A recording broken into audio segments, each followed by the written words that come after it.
بسم اللہ الرحمن الرحیم۔ السلام علیکم ویورس، امید ہے آپ سب خیریت سے ہوں گے۔ ویورس، علی امین گنڈاپور نے معافی کا مطالبہ مسترد کر دیا۔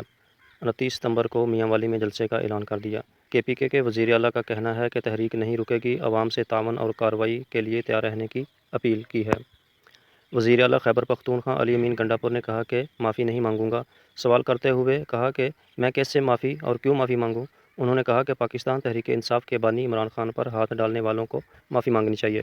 اتوار کو ایک ویڈیو خطاب میں گنڈاپور نے ریلیوں تک رسائی کے حوالے سے غلط بیانیاں پھیلانے پر حکومت کو تنقید کا نشانہ بناتے ہوئے کہا کہ چھوٹے ذہنوں سے کوئی توقع نہیں رکھی جا سکتی۔ انہوں نے سابق نواز شریف اور آصف علی زرداری پر جمہوریت کو کمزور کرنے اور اقتدار کے لیے کسی بھی حد تک جانے کا الزام لگایا۔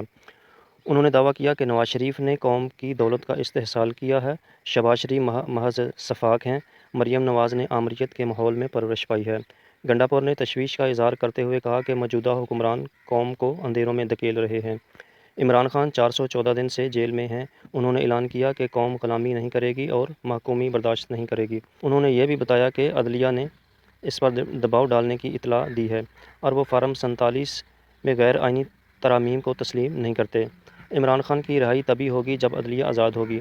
انہوں نے زور دے کر کہا کہ خان کے دور میں معاشی صورتحال پر گفتگو کرتے ہوئے گنڈاپور نے کہا کہ ان کی قیادت میں معیشت، بجلی، گیس اور روزگار سب کچھ بہتر تھا۔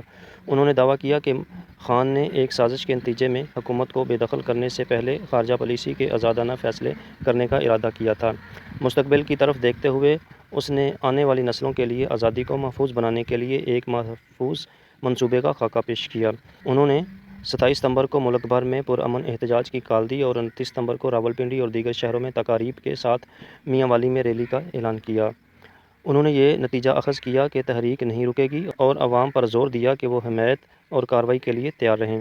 انہوں نے نوٹ کیا کہ اگر ان کے خلاف مقدمات درج کرنے ہیں تو انہیں آگے بڑھنا چاہیے، کیونکہ ان کے کارکنوں کے ساتھ ناانصافی ہوئی ہے، اور سوال کیا کہ اس کے لیے کون معافی مانگے گا۔